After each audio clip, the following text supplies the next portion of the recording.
Hello friends, आपने gate और PSU के एग्जाम में अक्सर देखा होगा कि पेज टेबल की साइज से रिलेटेड प्रॉब्लम आपके आते हैं। तो उस तरह के प्रॉब्लम सॉल्व करने के लिए कुछ बेसिक कॉन्सेप्ट जो कि आप यूज करेंगे उनका हम इस पार्ट में डिस्कस करेंगे। देन नेक्स्ट पार्ट में गेट में आए हुए कुछ प्रॉब्लम्स हम सॉल्व करके देखेंगे जो कि आपके इस कॉन्सेप्ट पे बेस्ड होंगे। सबसे पहली बात, पेज टेबल की हम साइज कैसे कैलकुलेट करेंगे। तो किसी भी टेबल की अगर साइज हमें कैलकुलेट करनी होगी तो साइज क्या होगी कि हमारे पास टेबल में एंट्री कितनी है और हर एंट्री की साइज कितनी है। सपोज कीजिए कि टेबल में 2 एंट्री हो और सबकी साइज क्या हो, 5 हो, तो हमारी इस टेबल की साइज क्या हो जाएगी, 5 × 2। और अगर मान लीजिए नंबर ऑफ एंट्री हमारे 3 कर दें, अब हमारी साइज कितनी हो जाएगी, 5 × 3। तो मीन्स पेज टेबल की साइज हम कैसे कैलकुलेट कर सकते हैं बेसिक मेथड से कि हमारी टेबल में कुल कितनी एंट्रीज हैं, 1 एंट्री, 2 एंट्री, 3 एंट्री, कुल कितनी एंट्री हैं और हर एंट्री की साइज क्या है। तो यहाँ पे हमने पहला फार्मूला क्या लिखा है कि पेज टेबल की साइज हम कैसे कैलकुलेट करेंगे कि पेज टेबल में कुल कितनी एंट्री हैं और हर एंट्री की साइज क्या है। देन अब हम ये फोकस करें कि पेज टेबल में एंट्री कितनी होगी। तो हम प्रीवियस पार्ट में ही डिस्कस कर चुके हैं कि हम क्या करते हैं, प्रोसेस को पेजेस में ब्रेक करते हैं। तो हर पेज की एंट्री करते हैं कि वो किस फ्रेम में है। तो इसका मतलब हमें सारे पेज की इंफॉर्मेशन रखनी पड़ेगी। इसका मतलब पेज टेबल में एंट्री कितनी होगी, जितना हमारे प्रोसेस में नंबर ऑफ पेज हो। जैसे आप इस एग्जाम्पल की बात करिए, यहाँ पे आपने प्रोसेस को कितने पार्ट में ब्रेक कर रखा है, 2 पार्ट में ब्रेक कर रखा है, पेज 0, पेज 1। तो यहाँ पेज टेबल में एंट्री कितनी हुई, 2 एंट्री हुई कि पेज 0 हमारा किस फ्रेम में आ रहा और पेज 1 आपका किस फ्रेम में आ रहा। अगर इसी प्रोसेस को हम 4 पार्ट में डिवाइड करते तो हमारा क्या होता, पेज 0, पेज 1, पेज 2, पेज 3। तो यहाँ पेज टेबल में भी हमें कितनी एंट्री करनी पड़ती, 4 एंट्री करनी पड़ती कि पेज 0 किस फ्रेम में गया, पेज 1 किस फ्रेम में गया, पेज 2 किस फ्रेम में गया एंड पेज 3 किस फ्रेम में गया। तो यही हमने लिखा है कि पेज टेबल में आपकी एंट्री कितनी होगी, जितना प्रोसेस को आपने जितने पेजेस में ब्रेक कर रखा है। और प्रोसेस को कितने पेजेस में आपने ब्रेक कर रखा है, इसको हम कहाँ से आइडेंटिफाई कर सकते हैं कि प्रोसेस के पेज को एक्सेस करने के लिए आप कितने बिट का यूज कर रहे हैं। जैसे यहाँ पे आप देखिए, किसी पर्टिकुलर पेज को एक्सेस करने के लिए कितने बिट की इंफॉर्मेशन यूज हो रही, 1। 0 मीन्स इस पेज की बात कर रहे हैं, 1 मीन्स इस पेज की बात कर रहे हैं। तो 1 बिट से आप क्या एक्सेस कर रहे हैं, पेज एक्सेस कर रहे हैं। इसका मतलब क्या हुआ कि नंबर ऑफ पेजेस हमारे कितने हैं, 2⁻1। तो आप देख सकते हैं प्रोसेस में कितने पेजेस हैं, 2⁻1। अगर यही पेज बिट आपकी 2 बिट की होती तो इसका मतलब आपके पास मैक्सिमम नंबर ऑफ पेजेस आपके कितने हो जाते, 2⁻2। तो हमने यही लिखा है कि पेज टेबल में कितनी एंट्री होगी, ये हम कैसे निकाल सकते हैं कि प्रोसेस को हमने कितने पेजेस में ब्रेक किया और प्रोसेस को हमने कितने पेजेस में ब्रेक किया, ये हम कहाँ से निकाल सकते हैं, 2⁻pb। यहाँ पे pb क्या इंडिकेट कर रहा है कि कितने बिट से हम एक पर्टिकुलर पेज को एक्सेस कर सकते हैं, number of bit use to access page. pb यहाँ पे क्या है, number of bit use to access a page, कितने बिट का आपने एड्रेसिंग कर रखी है। और हम पेज टेबल में रखते क्या है कि कोई पर्टिकुलर पेज किस फ्रेम नंबर में स्टोर हो रहा है। तो इसका मतलब हर एंट्री की साइज हमारी क्या होगी, जितने बिट से आप क्या करते हो, एक फ्रेम को एक्सेस करते हो। जैसे एग्जांपल की देख लीजिए आप, यहाँ पे ये तो आपकी डिफॉल्ट इंडेक्सिंग है 0 1 2 3। तो ये तो आपकी पेज टेबल में की एंट्री में काउंट नहीं होगी। पेज टेबल की एंट्री में क्या काउंट होगी, यहाँ पे आपने क्या रखा है, पेज 0 के सामने एक एंट्री आपकी कितने बिट की है, 2 बिट की है। पेज 1 के सामने एक आपकी एंट्री कितने बिट की है, 2 बिट की है। ये 2 बिट क्यों है, क्योंकि यहाँ पे आप फ्रेम को एक्सेस करने के लिए कितने बिट का यूज कर रहे हैं, 2 बिट यूज कर रहे हैं। अगर ये फ्रेम आपका 4 बिट से एक्सेस होता तो यहाँ हर एंट्री की साइज क्या हो जाती, 4 हो जाती। तो इसका मतलब साइज ऑफ ईच एंट्री हम कैसे निकाल सकते हैं कि हम कितने बिट से फ्रेम एक्सेस कर रहे हैं। मीन्स FB क्या इंडिकेट कर रहा है, नंबर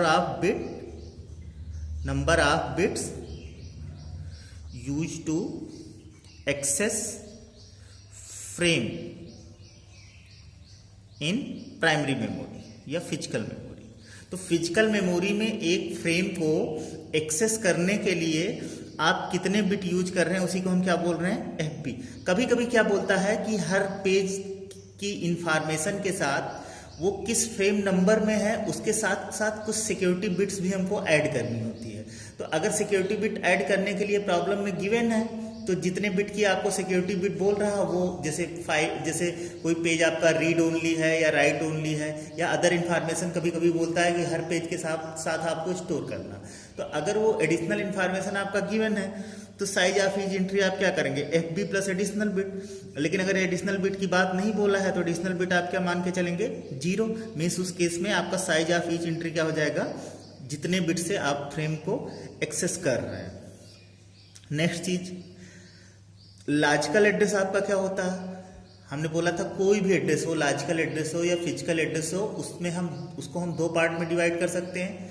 एक, कितने बिट से आप ब्लॉक एक्सेस कर रहे हैं, और ब्लॉक के अंदर जाने के बाद कितने बिट से आप ब्लॉक के अंदर किसी पर्टिकुलर लाइन को एक्सेस कर रहे हैं। तो अगर लॉजिकल एड्रेस की बात करें तो लॉजिकल एड्रेस में ब्लॉक को आप किससे इंडिकेट कर रहे हैं, पेज से, और लाइन को एक्सेस करने के लिए आप कौन सी बिट यूज कर रहे हैं, ऑफसेट। तो मीन्स लॉजिकल एड्रेस आपका क्या होता था, पेज बिट प्लस ऑफसेट।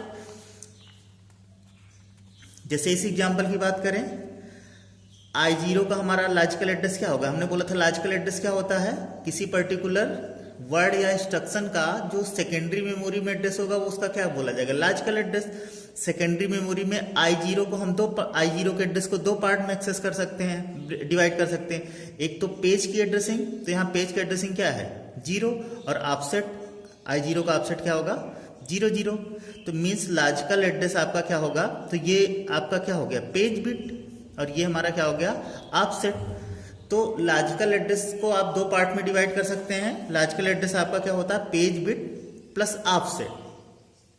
उसी तरह आपका फिजिकल एड्रेस क्या होगा, फ्रेम बिट प्लस ऑफसेट। क्योंकि आपने पढ़ा था कि जब आप लॉजिकल एड्रेस को फिजिकल एड्रेस में कन्वर्ट करते हैं तो आपका क्या होता है, पेज बिट जो है वो उसके करस्पॉन्डिंग फ्रेम बिट से रिप्लेस हो जाएंगी। तो इसका मतलब फिजिकल एड्रेस आपका क्या हो जाएगा, फ्रेम बिट प्लस ऑफसेट। जैसे यहाँ पे आपका फिजिकल एड्रेस क्या बन जाएगा, I0 की बात करें तो 0 किससे रिप्लेस हो जाएगा, फ्रेम बिट से, मीन्स 0 0 से, प्लस ऑफसेट, मीन्स I0 का फिजिकल एड्रेस क्या हो जाएगा, 0 0 0 0। तो ये आपका क्या था, फ्रेम बिट, और ये क्या था, ऑफसेट। हम पहले ही डिस्कस कर चुके हैं कि ऑफसेट क्या होगा, दोनों में सेम होगा।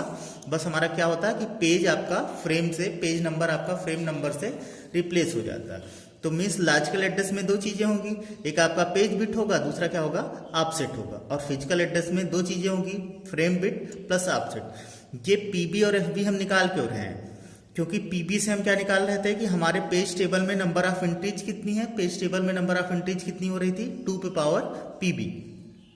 और एफबी इसलिए निकाल रहे हैं क्योंकि अगर हमें size of each entry calculate करना हो तो हम कैसे निकाल सकते हैं, size of each entry F B plus additional bit. Additional bit का यूज हम तभी करेंगे जब हमारे प्रॉब्लम में गिवन हो, अदरवाइज एडिशनल बिट आप क्या मान के चलेंगे, 0। और सबसे इंपॉर्टेंट बात कि एड्रेस में हमारा ऑफसेट बिट कैसे कैलकुलेट हो रहा, इसको हम कैसे निकालेंगे। तो जब भी पेज टेबल के साइज से रिलेटेड कोई प्रॉब्लम आए तो सबसे पहले आप कोशिश किया कीजिए क्या आप उसका ऑफसेट का साइज निकाल पा रहे हैं कि नहीं। क्योंकि अगर ऑफसेट का साइज निकाल लेंगे और लॉजिकल एड्रेस गिवन होगा तो ऑफसेट माइनस लॉजिकल एड्रेस कर देंगे तो आपको पीबी मिल जाएगा, और offset minus physical address minus offset कर देंगे तो आपको एफबी मिल जाएगा, और logical address minus offset bit कर देंगे तो आपको क्या मिल जाएगा, पीबी मिल जाएगा। तो मीन्स आपका काम क्या हो जाएगा, आसान। तो जब भी पेज टेबल के साइज से रिलेटेड प्रॉब्लम आए तो सबसे पहला आपका कोशिश ये होना चाहिए कि आप देखिए कि क्या आप ऑफसेट बिट निकाल सकते हैं कि नहीं। और ऑफसेट बिट निकालना बहुत आसान हो जाता है क्योंकि ऑफसेट बिट बेसिकली इंडिकेट क्या कर रही है, किसी पर्टिकुलर ब्लॉक में जाने के बाद किसी पर्टिकुलर लाइन या वर्ड को एक्सेस करने के लिए आपको कितने बिट की जरूरत है। जैसे मान लीजिए ये आपका पेज हो, इस पेज में अगर दो वर्ड हो I0 I1, अब यहाँ पे आपको कितने बिट की एड्रेसिंग करनी पड़ेगी, 1 बिट की, क्योंकि दो कॉम्बिनेशन, इसका एड्रेस आप क्या कर सकते हैं 0, इसका एड्रेस क्या कर सकते हैं 1। अगर यहाँ पे चार वर्ड्स होते I2 I3 भी होता, अब हमारा ऑफसेट साइज कितनी हो जाएगी, 2 हो जाएगी। मीन्स log 4/2 कितना आ जाएगा आपका 2। तो ऑफसेट निकालने के लिए आप ये निकालिए कि आपके पेज में कितने वर्ड्स या कितने इंस्ट्रक्शन हैं। ये आपको कहाँ से मिल जाएगा? हम मेमोरी एड्रेस ट्रांसलेशन में पढ़ चुके हैं कि अगर हम size of page divide by size of word कर दें, log बेस 2 कर दें, तो यहाँ से आपको क्या मिल जाएगा? ऑफसेट मिल जाएगा। और साइज ऑफ वर्ड और साइज ऑफ इंस्ट्रक्शन की डिफॉल्ट वैल्यू हम कितना यूज करते हैं? 1 यूज करते हैं। मीन्स अगर आपको बोल दे कि पेज साइज 4 बाइट है, 4 बाइट कहने का मतलब डिफॉल्ट इंस्ट्रक्शन साइज आप कितना लेंगे? 1। इसका मतलब पेज में हमारे वर्ड्स कितने हैं? 4 डिवाइड बाई 1, और इस पे आप log लगा दीजिए, log बेस 2, आपका कितना आ जाएगा? 2। तो अगर पेज आपका 4 बाइट का है तो इसका मतलब उसके लिए एड्रेस बिट कितनी यूज होगी? 2 बिट की। मीन्स ऑफसेट कितने का यूज होगा? 2 बिट का। तो इस तरीके से आप ऑफसेट कैलकुलेट कर सकते हैं। नेक्स्ट पार्ट में गेट एग्जाम में आए हुए कुछ प्रॉब्लम को हम सॉल्व करके देखते हैं इन कॉन्सेप्ट पे। Thank you.